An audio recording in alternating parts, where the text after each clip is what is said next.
లగడపాటి అడ్డుకున్న విధంగా ఎస్సీ వర్గీకరణను కూడా వెంకటస్వామి కుటుంబం అడ్డుకుంటుందని ఎంఆర్పీఎస్ వ్యవస్థాపక అధ్యక్షులు మందకృష్ణ మాదిగ అన్నారు. ఉద్యమం పేరుతో పదవులు పొందడం తనకు సమస్య కాదని, తన జాతి బిడ్డలు అంతిమ ఫలితం పొందాలని తన పోరాటమని ఆయన తెలిపారు. ప్రధాని మోదీ ఎస్సీ వర్గీకరణకు సహకరించడం వల్లే సుప్రీంకోర్టులో తీర్పు వర్గీకరణకు అనుకూలంగా వచ్చిందని అన్నారు మందమాది కృష్ణ.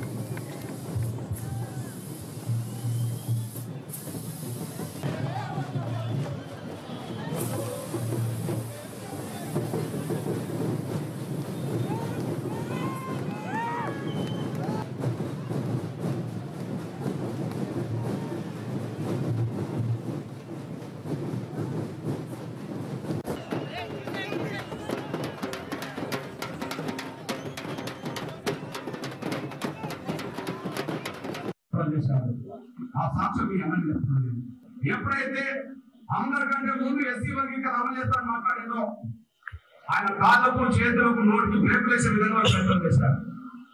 పంజాబ్ లో ఇప్పటికే వర్గీకరణ అమలు జరుగుతుంది, హర్యానాలో వర్గీకరణ అమలు జరుగుతుంది, తమిళనాడులో వర్గీకరణ అమలు జరుగుతుంది.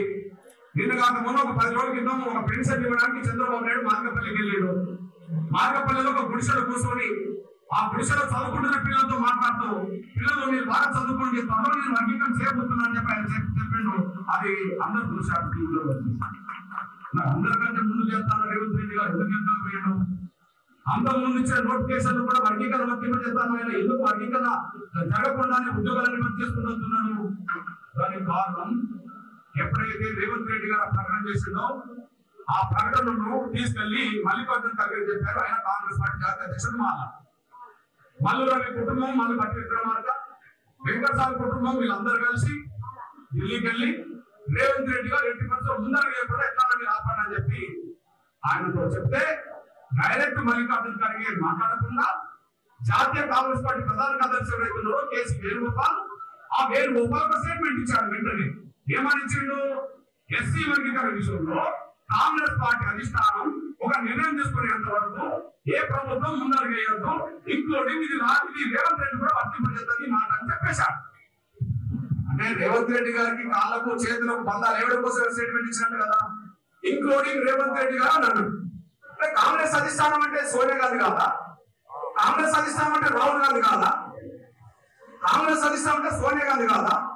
కాంగ్రెస్ అంటే రాహుల్ గాంధీ కాదా? కాంగ్రెస్ అధిష్టానం అంటే మరి మల్లికార్జున ఖర్గే కాదా? మరి మల్లికార్జున ఖర్గే ఎస్సీ వర్గీకరణ చేస్తామని ఎస్సీ డిక్లరేషన్ చేయమన్నాడు, చేసుకోలేదా?